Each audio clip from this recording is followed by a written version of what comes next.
우리 2주 전에 씨 뿌리는 비유를 우리가 살펴봤는데요. 이게 굉장히 저에게 큰 위로를 줍니다. 왜냐하면 저와 여러분은 일단은 그리스도의 제자로서 씨를 뿌리는 사람들입니다. 하나님의 말씀을 부지런히 심는 사람들입니다. 그러면 우리가 만나는 사람들이 반드시 좋은 정말 믿음의 열매를 주렁주렁 맺히는 사람만 만나느냐? 그렇지 않습니다. 저희들이 만나는 사람들 중에서는 복음을 비웃고 거부하는 사람도 분명히 있습니다. 또 듣기는 듣지만 복음 때문에 희생해야 된다. 그러면 복음을 받아들일 수 없습니다.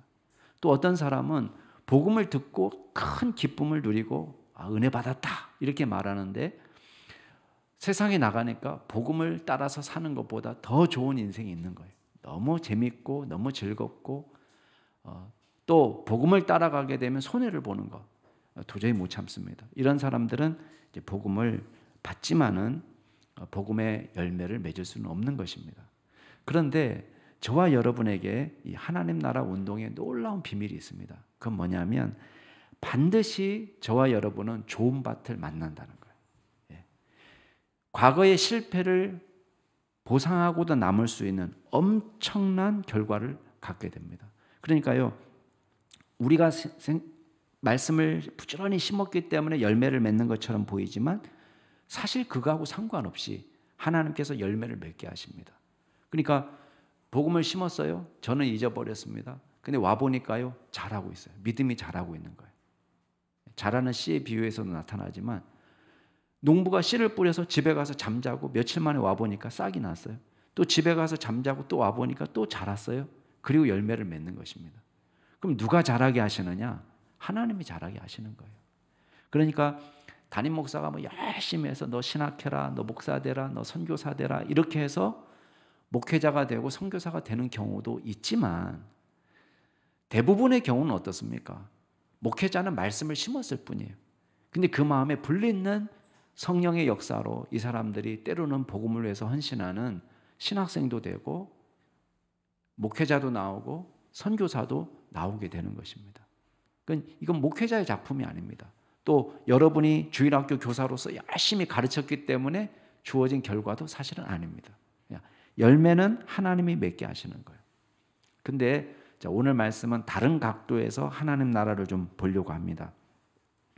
일단 오늘 말씀은요, 말씀 사역을 하고 있는 우리 자신을 점검하게 만듭니다. 목사님, 그냥 뭐 열심히 우리가 가르치기만 하면 되는 거 아닙니까? 목사님 말씀대로 열심히 씨를 뿌리면 되는 거 아닙니까? 예. 그런데요, 이 씨를 뿌리는 우리 사람들에게는 다른 세상 일과 좀 다른 점이 있습니다. 자, 예를 들면 이런 거예요. 여러분이 지금 이사할 때요, 여러분의 아파트를 아니면 여러분이 살고 있는 집을 설계하신 분이 누군지 아십니까? 여러분이 막 뒷조사하면서 부동산에 가가지고 계약하기 전에 그 아파트가 누가 지었어요? 그 사람 설계자 누구예요?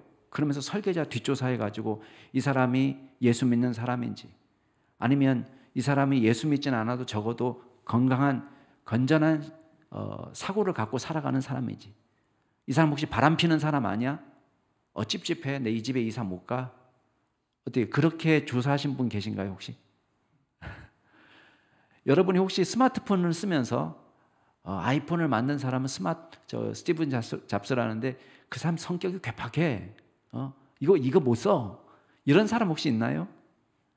아니에요. 우리는 건축가의 도덕성을 따지지 않습니다. 물건을 만든 사람의 도덕성을 따지지는 않습니다. 그런데요, 복음은 별개 일입니다. 저와 여러분은 영적인 일에 부름을 받았어요. 그리스도의 제자로 부름을 받았습니다. 그러면 우리는 하나님의 말씀을 단순히 앵무새처럼 반복하는 사람은 아니에요. 그럴 거면 그냥 AI 인공지능이 만들어낸 원고 가지고 그냥 읽으면 돼요. 그런데 이 일은 분명히 전달자의 책임도 있는 것처럼 보입니다. 말씀은 강력하게 일어납니다. 근데 어떤 사람한테는 똑같은 말씀을 가지고 설교를 하는데 강력한 역사가 나타날 수 있고 어떤 사람에게는 볼품없이 하나님 나라 운동이 진행될 수 있다는 것입니다. 그러면 도대체 우리가 오늘 말씀을 통해서 뭘 기억해야 되느냐? 먼저 생각할 게 있습니다. 그것은 제자는요, 광채 나는 인생으로 세움받은 사람이에요. 빛나는 삶.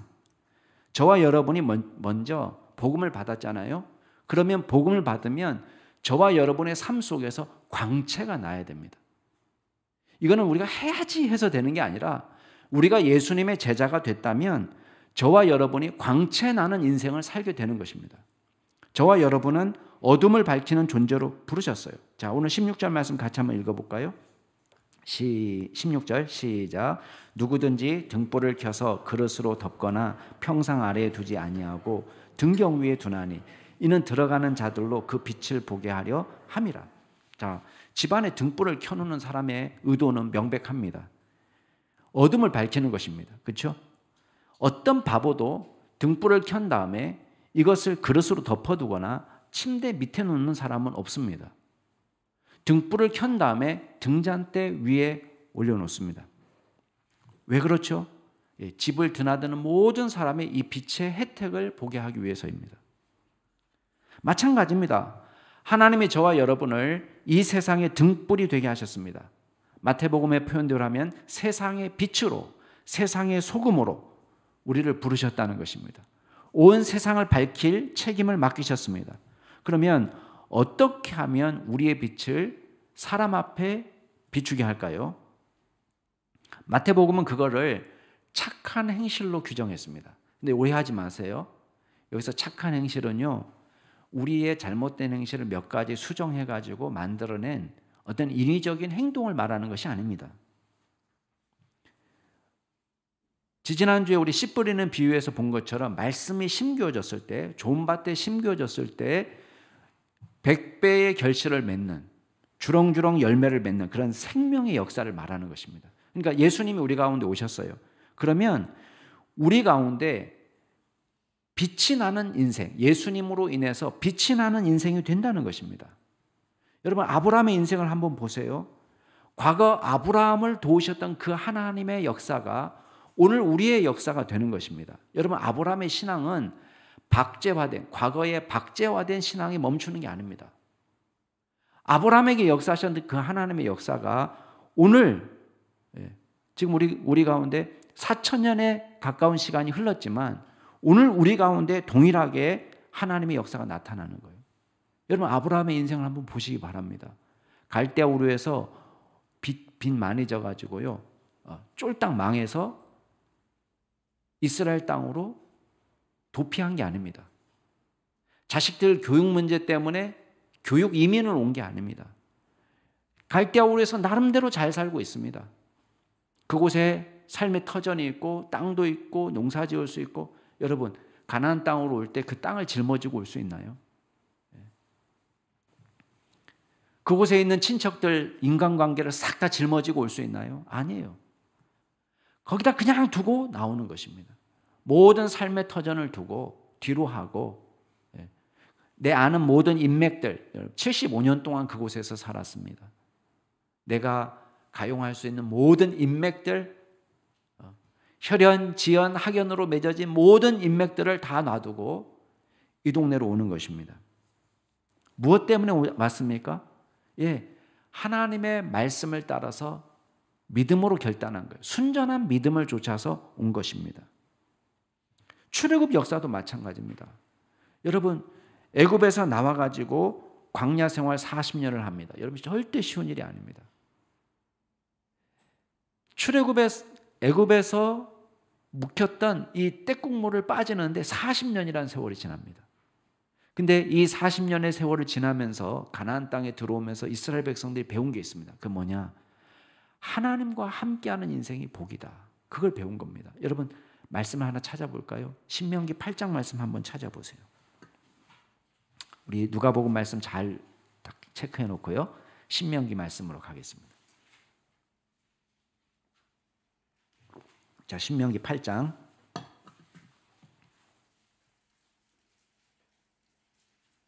어떤 교회는 이렇게 자막을 띄워주는데 저희들은 일부러 안 하는 겁니다. 충분히 기술은 있습니다. 기술은 있지만 일부러 안 하는 거예요. 왜냐하면 자꾸 찾아봐야 돼요. 어디다 붙었는지 자꾸 찾아보셔야 됩니다. 자, 신명기 8장 4절부터 한번 보세요. 눈으로 따라오세요. 거기 보면 40년 동안 의복이 헤어지지 않고 그 발이 부르트지 않는 기적을 경험했습니다. 이거 기적입니다.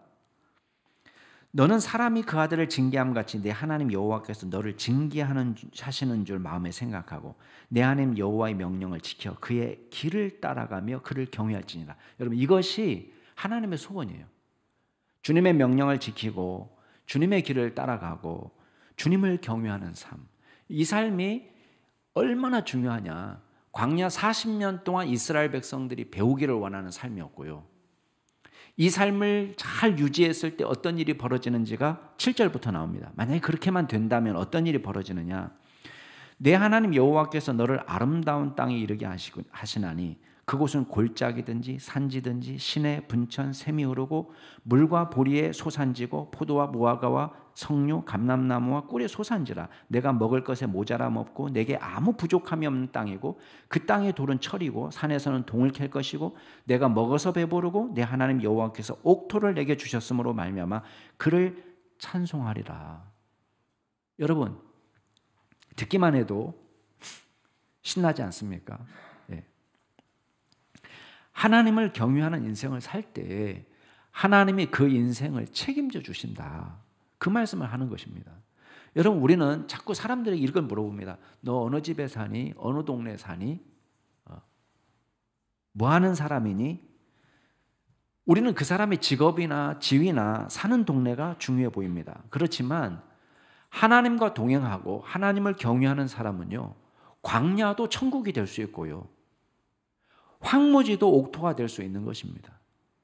하나님이 함께하는 인생은 모자람이나 부족함이 없다고 그랬습니다. 이게 성경의 이야기입니다. 이게 성경에만 들어가 있는 이야기냔 말이에요. 여러분, 요셉의 삶을 한번 보시기 바랍니다. 하나님을 경외하고 주님과 동행하니까요, 애굽에서 노예 생활을 해도 그의 인생은 부유합니다. 옥에 갇혀 있어도 그의 인생은 빛이 납니다. 영원하신 하나님이 요셉과만 함께하는 게 아닙니다. 오늘 저와 여러분에게도 동행하시는 것입니다. 그럴 때에 저와 여러분의 인생이 빛이 납니다. 예사롭지 않습니다. 세상은 알아보게 되어 있습니다. 그렇기 때문에 진리에 대한 믿음의 반응은요, 반드시 드러납니다. 여러분, 오늘 말씀 17절로 다시 돌아와 보세요. 어떤 일이 벌어졌습니까? 17절 같이 한번 읽어볼까요? 시작. 숨은 것이 장차 드러나지 아니할 것이 없고 감추인 것이 장차 알려지고 나타나지 않을 것이 없느니라. 자, 말씀을 듣는 것도 중요한데 그 말씀을 듣고 열매를 맺게 되니까 어떤 일이 벌어지느냐? 감추어지지 않는다는 거예요. 그 인생이 다 드러나고 모든 것이 다 밝히 나타나게 되어 있다는 것입니다. 예수님을 따라다니고 주님을 쫓아다닌다고 해서 다 제자로 산 건 아니었습니다. 어떤 사람은 제자의 삶과 거리가 먼 사람도 많았습니다. 단순히 호기심으로 예수님이 병을 고치는 것이 신기하고 또 기적을 구경하는 것이 재미있어서 쫓아다닌 사람도 있었습니다. 나중에는 예수님을 십자가에 못 박으라고 소리 지를 사람도 분명히 여기 섞여 있습니다. 근데 지금은 별반 다르지 않아요. 누가 제자인지 누가 무리인지 누가 배반할 사람인지 아무도 모릅니다. 근데 장차 진짜 제자는요, 그 삶이 분명히 드러나는 순간이 옵니다. 그렇기 때문에 오늘 우리에게 중요한 건 뭐냐? 자, 18절 말씀 보세요. 그렇기 때문에 너희가 어떻게 들을까 스스로 삼가라. 누구든지 있는 자는 받겠고 없는 자는 그 있는 줄로 아는 것까지도 빼앗기리라. 우리에게 관심사, 우리가 유일하게 포커스를 맞춰야 될 것은 뭐냐? 하나님의 말씀이 들려올 때 그 말씀에 어떻게 들을까? 우리식으로 얘기하면 어떻게 반응할까? 그게 중요하다는 거예요. 말씀이 막 선포되는데 우리가 어떻게 그 말씀을 들을까? 어떤 사람은 그 말씀을 듣고 깨닫고 회개하고 주님에게 나오는 사람이 있습니다. 그러나 어떤 사람은 건성으로 듣고 흘리는 사람이 있습니다. 재미는 있어요. 딱 거기까지예요. 재미있다. 저 목사 말 잘하네. 그래, 들을만하네. 딱 거기까지예요. 한치도 앞으로 나가지 않습니다. 그렇다면 우리에게 질문이 있어요. 목사님, 광채 나는 인생을 살려면 그러면 말씀을 어떻게 주의할까 주의하라는데 도대체 어떻게 들어야 되는 거예요. 예, 그 다음에 말씀하고 있습니다. 여러분 구체적으로 중요한 건요. 결론부터 말씀드리면 그거예요. 말씀이 들려올 때 그 말씀을 믿고 순종하는 것입니다. 여러분 기적은 언제 경험하는지 아세요? 기적은요 그렇게 살아볼 때에 경험합니다. 머릿속으로만 진짜 저게 돼? 이렇게 할 때는요 아무런 일도 일어나지 않아요. 근데 진짜 그 일이 일어나? 정말 그래? 라고 우리가 머릿속으로만 뱅뱅뱅뱅 돌던 것이 우리가 말씀대로 살아보니까요 그렇다는 걸 알게 되는 거예요. 사람들이 꽉 들어차 있는데요 예수님의 어머니와 그 동생들이 찾아왔습니다. 사람들이 너무 운집해 있기 때문에 예수님께 나아갈 수가 없는 것입니다. 왜 찾아왔을까? 마가복음의 기록을 보면요 별로 우호적인 모습으로 찾아온 건 아니에요. 왜냐하면 마가복음 3장에 보면 예수님의 친족들이 예수님을 붙잡으러 왔다는 기록이 있습니다. 예수님의 친척들, 가족들도 어떻게 생각했냐면 예수님 미쳤다 이렇게 생각했어요. 왜냐하면 예루살렘에서 내려온 서기관 바리새인들이 예수님을 보고 이건 바알세불에게 집혔다. 바알세불의 귀신에 들렸다. 이렇게 말했기 때문에 이 평가를 존중한 겁니다. 예루살렘 출신 서기관들이 귀신 들렸다고 평가하니까 예수님의 가족들은 나름 경건한 가족들이거든요. 야, 우리식으로 얘기하면 야, 목사님이 저 사람 귀신 들렸다는데 목사님이 예수님이 귀신 들렸다는데 이렇게 받아들인 거예요. 긴가민가 하면서도요. 요한복음에 보면은 예수님께 와서 이렇게 얘기해요. 유대 지역으로 가시죠. 유대 지역에서도 사역하시죠. 이렇게 이야기한 이유가 있습니다. 그건 뭐냐면 예루살렘의 종교 지도자들의 평가, 제대로 된 평가를 받았으면 하는 마음이 있는 거예요. 왜? 거기서는 미쳤다고 얘기하니까. 요한복음 7장 5절에 보면 그 형제들까지도 예수를 믿지 않았다 이렇게 되어 있습니다. 선생님, 당신의 어머니와 동생들이 지금 밖에서 기다리고 있습니다. 여러분 이 보고를 한 사람은요 존경의 마음을 가득 담고 이야기하고 있는 거예요. 누가복음 11장에 보면은 예수님을 향해서 어떤 여자가 이런 소리를 지릅니다. 야, 당신을 뵌 태와 당신을 젖먹인 그 젖이 복이 있다. 무슨 말이에요? 당신 같은 아들 둔 분은 너무 행복하겠습니다. 이렇게 평가하는 거예요. 근데 정작 가족들은 어떻게 말해요? 미친 거 아니야? 이렇게 하고 있는 것입니다. 근데 그때 예수님께서 이렇게 말씀하세요. 21절 같이 한번 읽어볼까요? 21절 시작. 예수께서 대답하여 이르시되 내 어머니와 내 동생들은 곧 하나님의 말씀을 듣고 행하는 이 사람들이라 하시니라. 자, 마태복음의 기록에 따르면요 누구든지 하늘에 계신 내 아버지의 뜻대로 하는 자가 내 형제요 내 자매요 내 어머니다 이렇게 얘기했습니다. 자, 오늘 말씀에서는 하나님의 말씀을 듣고 행하는 이 사람들. 세상이 중요하게 생각하는 건 뭡니까? 혈연, 지연, 학연 그런 겁니다. 그런데 예수님이 머리가 되신 교회는요 전혀 다른 원리가 작동합니다. 교회에서 가장 중요한 작동 원리는 뭡니까? 믿음이에요. 믿음. 교회는 믿음의 공동체입니다.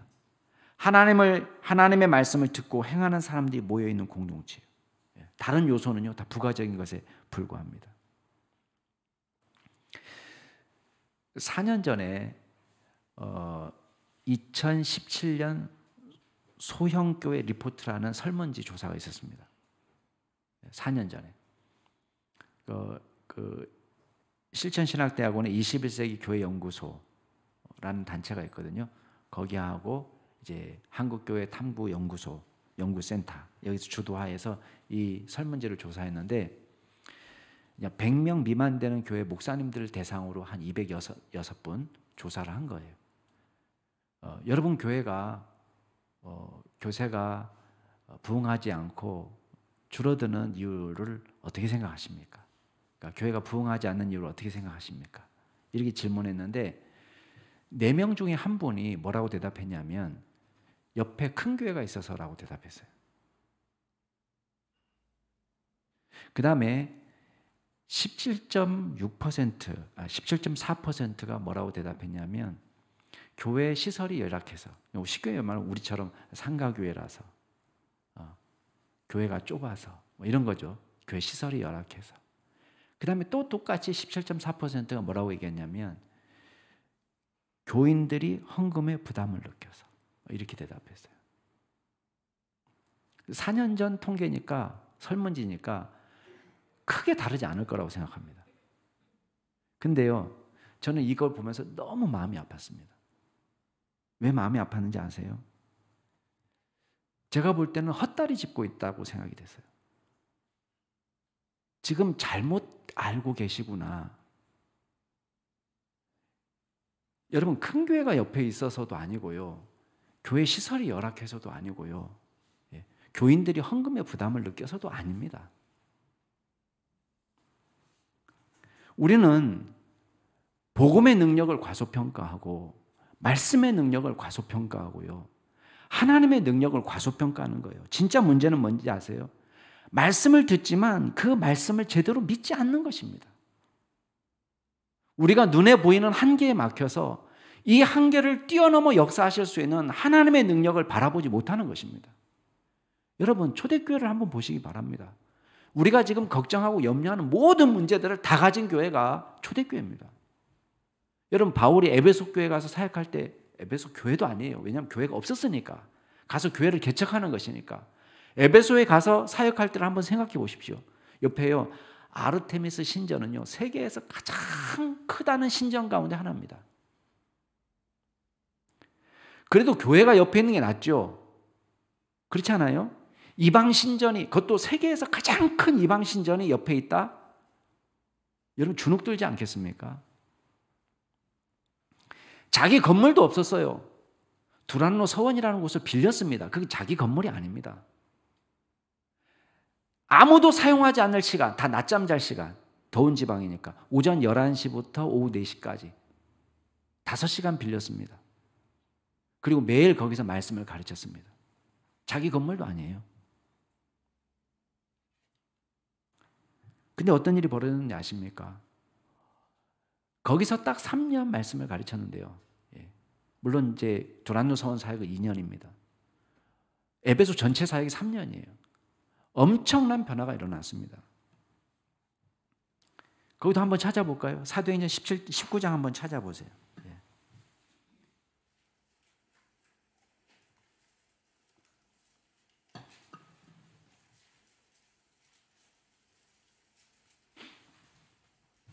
사도행전 19장 17절부터 20절까지,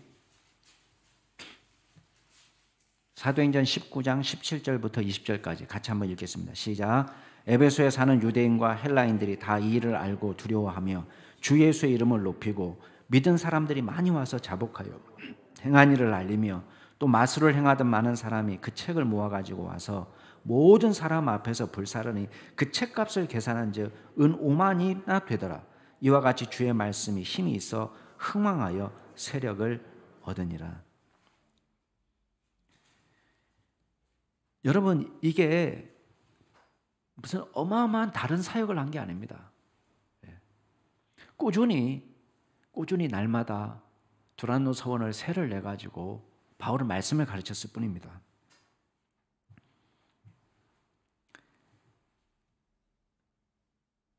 유대인과 헬라인들이 가리지 않고 주님의 이름을 높이는 사람들이 되었고요. 이 사람들이 자신의 죄를 회복하고 회개하고 복음을 받아들이는 사람이 되었습니다. 여러분, 마술을 행하는 것이 하나님 기뻐하지 않는 우상 숭배와 관련이 있다고 생각하고 이 사람들이 마술사로 살던 사람들이 마술책을 다 불질러 버렸습니다. 여러분, 이거 자기가 갖고 있는 비법이에요. 중고책으로 내놔도요 어마어마한 가격입니다. 근데 그거를요 불질러 버렸어요. 자기만 안 할 뿐 아니라 이 비법을 없애버린다. 그리고 불질러 버린 것입니다.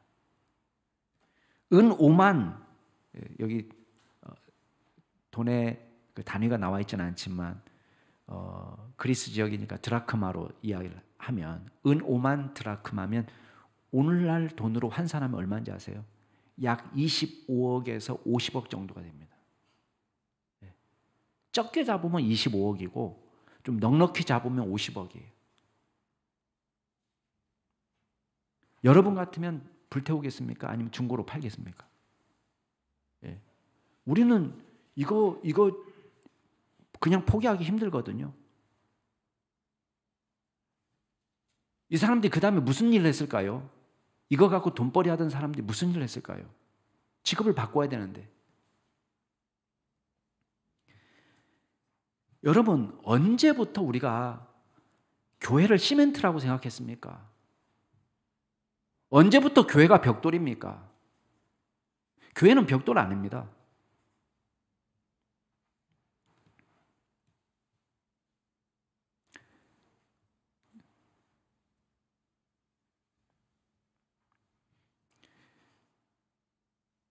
우리가 복음의 순수함을 온전히 회복해야 될 줄로 믿습니다. 다시 복음으로 돌아갑시다. 여러분, 말씀의 역사가 사도행전에서 튀어나와가지고 우리의 삶 속에서 나타나야 됩니다. 말씀의 역사가 과거형이 아니라 늘 현재형이 되어야 됩니다. 말씀을 살아내시기 바랍니다. 하나님의 역사를 체험하시기 바랍니다. 그리고 그 말씀을 능력 있게 증거하는 믿음의 종이 될 수 있기를 바랍니다. 마지막으로 기억할 게 있습니다. 여러분, 빛이 나는 제자의 삶은요, 우리의 힘으로는 불가능하지만 예수 그리스도의 능력으로는 가능하다는 것입니다. 우리가 그런 이야기 많이 합니다. 우리 꽃길만 걷자. 꽃길만 걸으세요. 그렇게 이야기합니다. 근데요, 자, 어때요? 여러분이 살아보니까 어떻습니까? 여러분의 인생에 꽃길만 있습니까? 아니면 자갈밭, 돌짝밭도 있습니까? 뭐 말을 못 하겠습니까? 얼굴을 보니까 자갈밭, 돌짝밭 걸어오시느라고 힘든 기색이 역력합니다. 여러분, 꽃길만 없습니다, 우리가. 순종하면 꽃길만 있느냐? 꼭 그렇지도 않습니다. 오늘 말씀에 보니까요, 제자들만 한번 보시기 바랍니다. 22장. 자, 누가복음 8장 22절 한번 보세요. 예수님이 말씀하십니다. 야, 호수 저편으로 건너가자. 그래서 배를 타고 호수 저편으로 건너가고 있습니다. 자, 이 일은 누가 시작한 일입니까? 예수님이 시작했어요. 예수님이 가자고 했어요. 그죠? 제자들은 순종하는 죄밖에 없습니다. 근데 23절에 가니까 어떤 일이 벌어졌어요? 마침 광풍이 호수로 내리침에 배로 물이 가득하게 되어 위태한지라. 여러분, 이 기록을 하고 있는 누가는요, 이 배를 탄 사람입니까? 안 탄 사람입니까? 안 탔어요. 안 탔어요. 누가복음은, 누가는 예수님의 제자가 아니에요. 직접 제자가 아니에요. 그러니까 쉽게 말하면 마태나 또 베드로나 요한이나 이런 사람처럼 12제자 안에 들어가는 인물이 아니에요. 마가복음에도 나오지만요, 마가도 이 배에 타지 않았어요.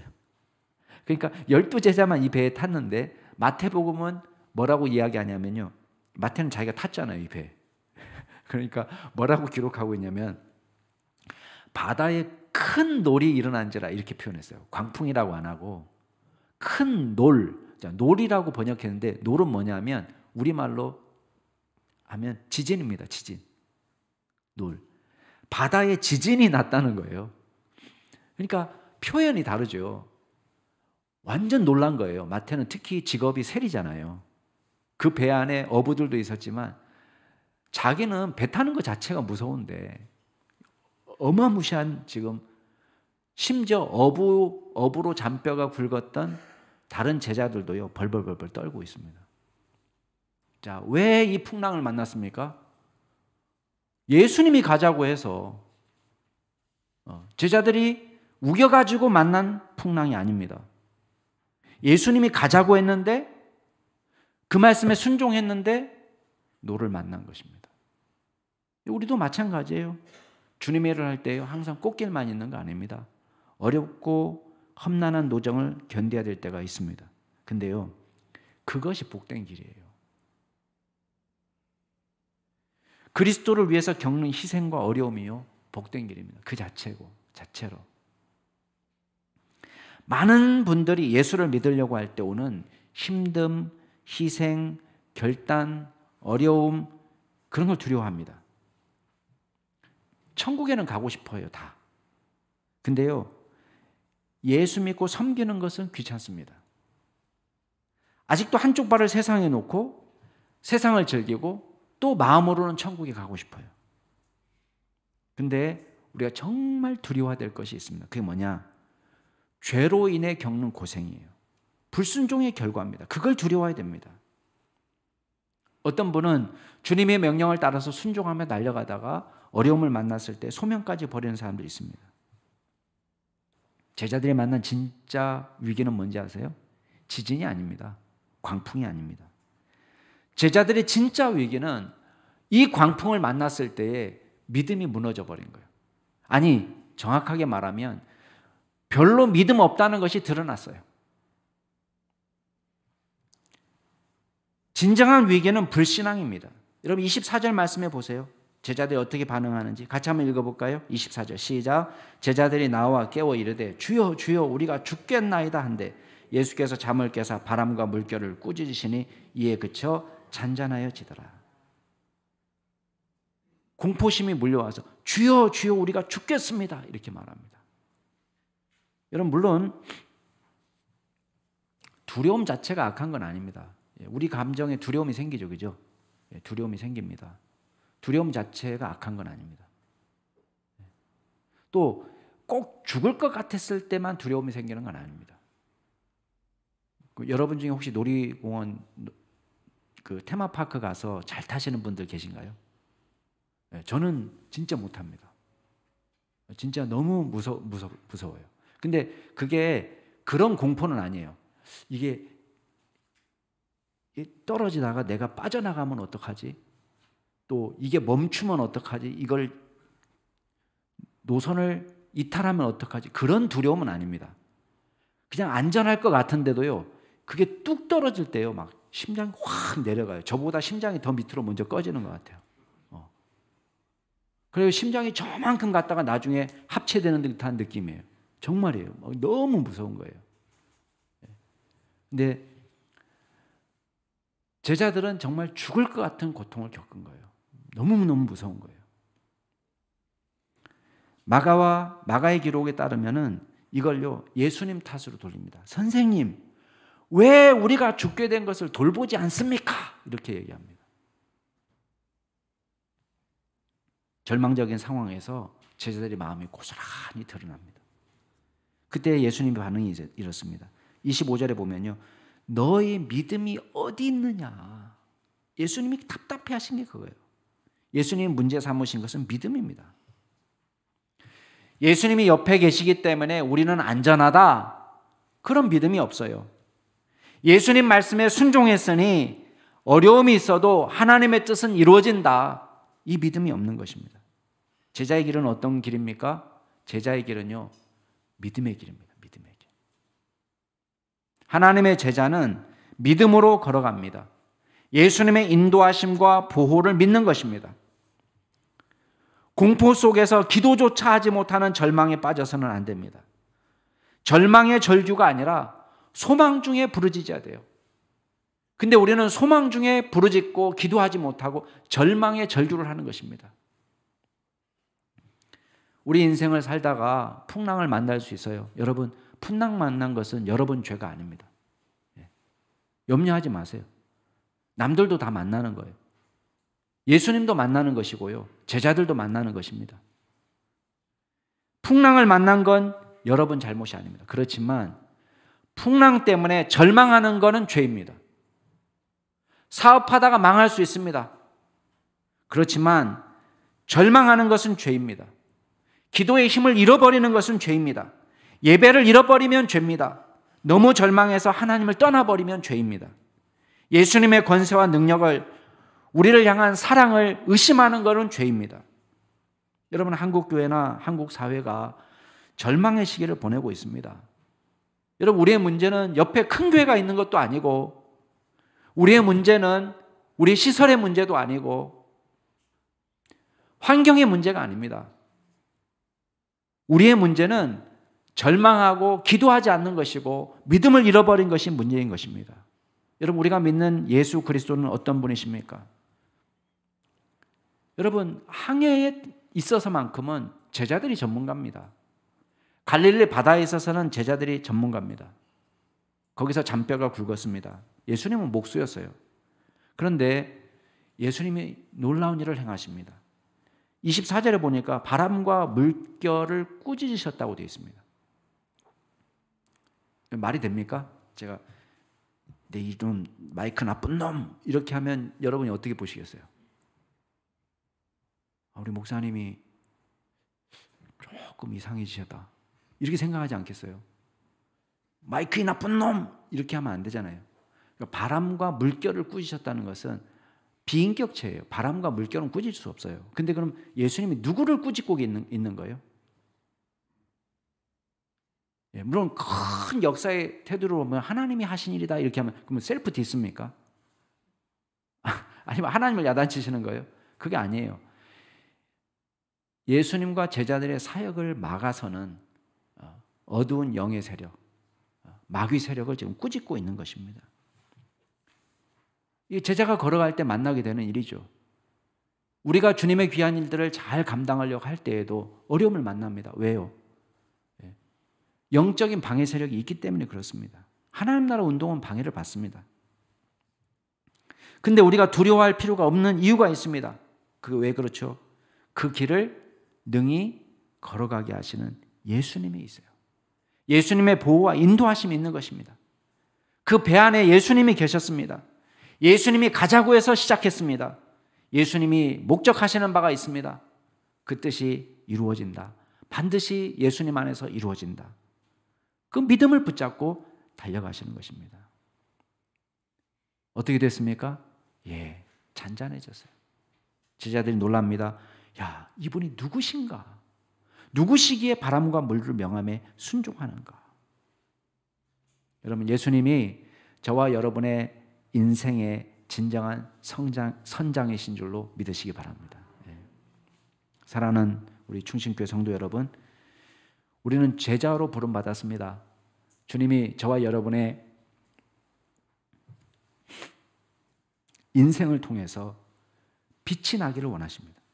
우리를 광채나는 존재로 부르셨습니다. 광채가 나는 인생은 어떻게 가능합니까? 우리가 말씀을 믿고 온전히 순종할 때 가능합니다. 우리 힘으로는 불가능합니다. 오직 예수 그리스도께서 우리의 인생의 선장이 되실 때에 능히 감당하게 하실 것입니다. 진정한 제자는요, 말씀을 듣기만 하는 사람이 아니에요. 말씀을 듣고 따라가는 사람이에요.